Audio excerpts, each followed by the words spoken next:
I consider the years I spent on I Love Lucy to be perhaps the biggest rip-off of my career. Well, I thought it was just another job, so I took it. Never in my wildest dreams did I imagine what would happen to us. Everyone remembers the laughter, but almost no one knows the cruelty behind it. Long before Hollywood learned to polish its scandals, Vivian Vance was quietly humiliated on the set of the show that made her famous. The woman who gave us Ethel Mertz wasn't the frumpy sidekick you remember. She was a striking, confident actress forced into dowdy costumes, backhanded jokes, and backstage betrayals so ruthless they'd make today's tabloids blush. For years, America believed Vivian's smiles, but behind that easy laugh was a story of bruised pride, abusive love, and a bitter feud that never healed. Even her own co-stars, people she trusted, weren't always on her side. And the painful part, most fans never had a clue. If Vivian Vance ever made you laugh when you needed it most, if her timing and charm ever felt like a friend in the room, take a moment to tap the like button. It's the simplest way to honor the woman who turned heartache into humor and shaped television history. Vivian Vance's story isn't just about a beloved sitcom. It's about the ugly reality behind a golden age, the kind of Hollywood secrets that stayed hidden for decades. And once you hear what really happened, you'll never watch I Love Lucy the same way again. Vivian Roberta Jones. Years before Hollywood rechristened her, Vivian Vance was born in Cherryvale, Kansas in 1909. Growing up in a small Midwestern town, she felt the tug of something bigger than the quiet streets around her. Her parents were devout and conservative, and acting wasn't exactly seen as a respectable calling.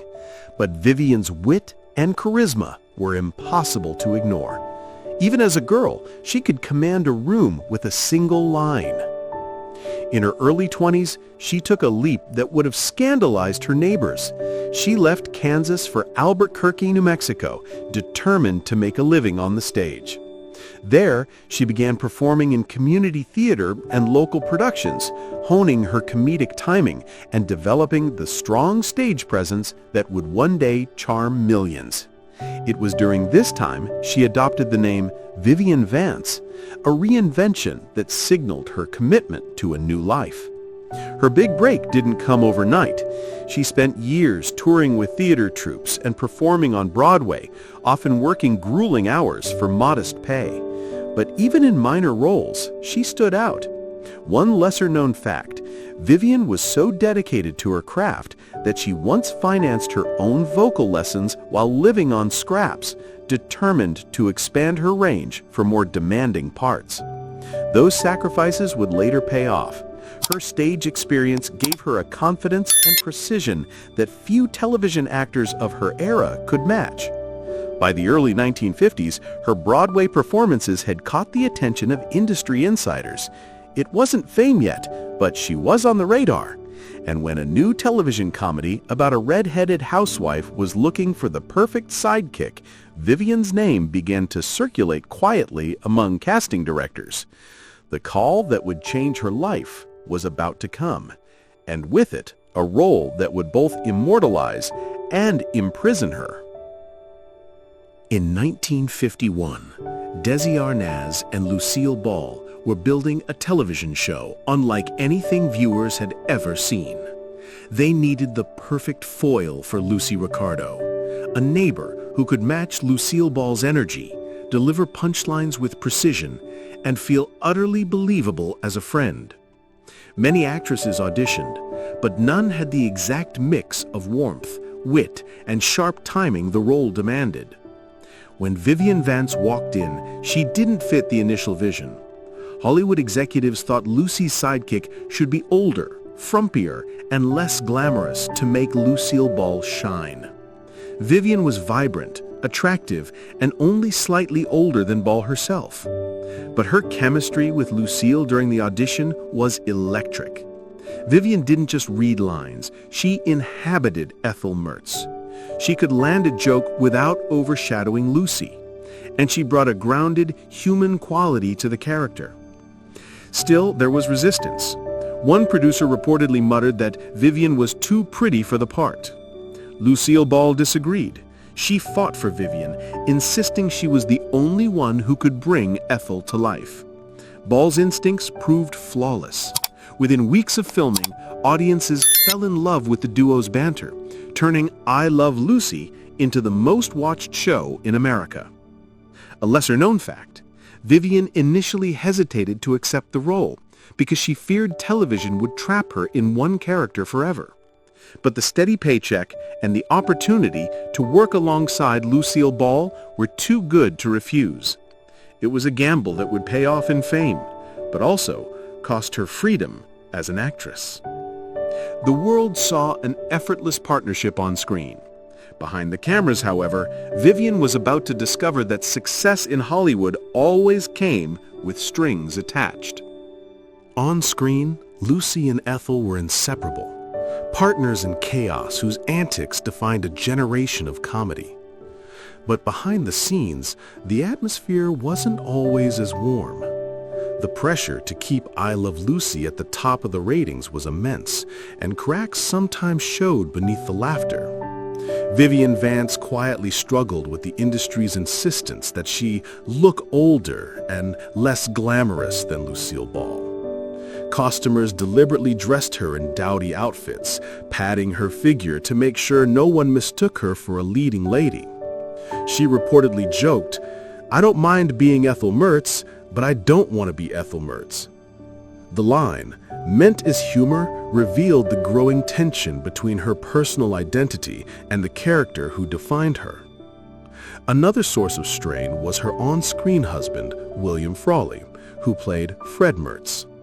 Off-camera, Frawley's abrasive personality and heavy drinking caused friction. He and Vivian often clashed, so much so that she once told friends she dreaded scenes with him. Rumors circulated that Frawley even lobbied against her behind the scenes, fueling the quiet drama that bubbled under the show's polished exterior. Even her friendship with Lucille Ball, while genuine, had its complications. Ball was the undisputed star, and Vivian understood her place in the hierarchy. When Ball received glowing praise, Vivian's contributions were sometimes overlooked. Insiders say Vivian handled it with grace publicly, but confided in close friends that the imbalance occasionally stung. Yet, she never let the tension show on set. Her professionalism remained impeccable. Every line was delivered with perfect timing, every reaction shot just right. Viewers at home never suspected that the woman who kept them laughing was privately wrestling with doubt, resentment, and the nagging fear that Ethel Mertz might be both her greatest triumph and her biggest trap. What Vivian did next would prove she wasn't willing to stay in Ethel's shadow forever, even if it meant risking everything she'd built. By the mid-1950s, I Love Lucy was the most watched show in America, but Vivian Vance was restless. The very success that had made her a household name was now a cage. Offers for other roles dried up.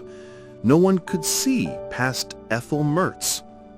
Casting directors wanted her to play the same frumpy neighbor again and again. And Vivian knew if she kept saying yes, she'd be typecast for life. She made a bold, almost unthinkable move for the time.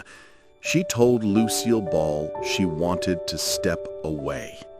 Ball reportedly pleaded with her to reconsider, warning that leaving could kill her career. But Vivian had made up her mind. In a rare interview years later, she admitted, "I wanted to be more than Ethel." The transition wasn't smooth. The press speculated about a feud between the two women. Fans whispered that Vivian had turned her back on the role that made her famous. Behind the gossip, though, was a very real fear.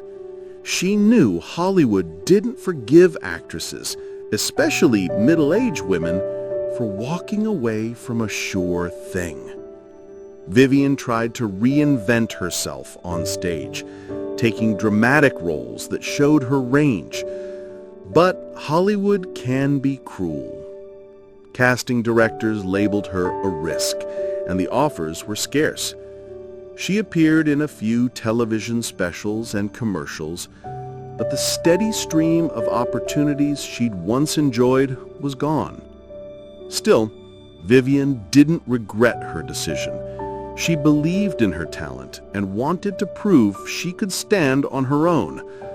It was a brave choice, but one that came with consequences she couldn't yet imagine. What followed was a series of professional setbacks that would test her resilience and, at times, her sense of self-worth. Leaving I Love Lucy had freed Vivian Vance creatively, but it also made her a target for Hollywood's short memory. Casting directors no longer saw a versatile actress. They saw Ethel Mertz and nothing else. The industry's whispers turned into open skepticism. She'll never be anything but a sidekick. Her first big chance at reinvention came with Woody Allen's Broadway comedy Don't Drink the Water in 1966. Vivian walked into rehearsals eager to prove herself, but within days she was abruptly let go. Allen decided she wasn't the right fit, and the humiliation was crushing. The play went on to run for nearly 600 performances without her, a public reminder that Vivian had been left behind. With Broadway doors closing, she turned to television specials, commercials, and guest appearances. Her Maxwell House coffee ads became widely recognized, but to Vivian, they were bittersweet. Proof she was still loved by audiences, but also a sign that serious roles were out of reach. She accepted the work with grace, knowing visibility mattered, but privately admitted to friends that she felt boxed in by Ethel. A lesser-known fact, Vivian considered moving abroad in the late 1960s, hoping Europe might offer more diverse opportunities, but fear of uprooting her life kept her tethered to Hollywood. Instead, she leaned on stage work in smaller venues and sporadic guest roles, trying to stay connected to the craft she loved. Despite the setbacks, Vivian's wit never dulled. She often joked about her own predicament, once quipping to a reporter, "They'll probably engrave Ethel Mertz on my tombstone."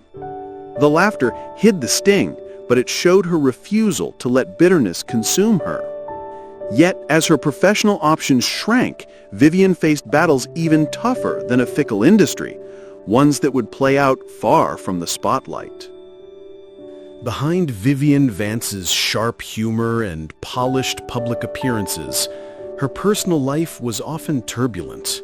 She endured multiple difficult marriages, some marked by emotional distance, others by disappointment. Friends recalled that despite her fame, she sometimes felt profoundly lonely. Hollywood parties and applause couldn't fill the quiet spaces left by failed relationships.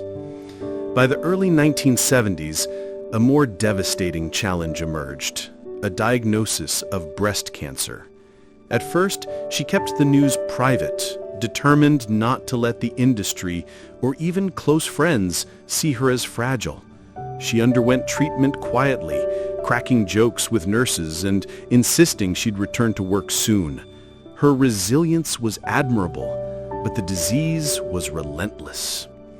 Through it all, Vivian found a steady, comforting presence in John Dodds, a literary agent who became her final partner and closest confidant. Dodds provided the support and affection she had long been searching for, and their relationship gave her a sense of peace during her most difficult years. Friends described him as her anchor, the one person who reminded her she was more than the character the world couldn't forget. Even as her health declined, Vivian occasionally reconnected with her Lucy family. She and Lucille Ball shared warm reunions on special broadcasts, and for a brief moment, audiences saw flashes of the magic they'd created decades earlier. But these appearances were fleeting, and each left Vivian both uplifted and bittersweet. She knew they were glimpses of a world that was slipping further into the past. Vivian's final years were quieter. She spent time near San Francisco Bay, enjoying the calm of the water and the companionship of close friends. To neighbors, she was gracious and approachable, always ready with a kind word, even when she was quietly battling pain. But the stage lights were dimming. The actress who once brought millions of viewers to tears of laughter was facing a final act that even she couldn't joke her way through. By the late 1970s, Vivian Vance's health was failing, but she faced her final chapter with quiet dignity. In 1977, she joined Lucille Ball for a televised reunion special, and when the two women embraced on stage, the studio audience erupted in applause. For a few brief moments, it was as if Lucy and Ethel had stepped right out of America's collective memory to make everyone laugh again. Viewers at home never suspected that Vivian was already gravely ill.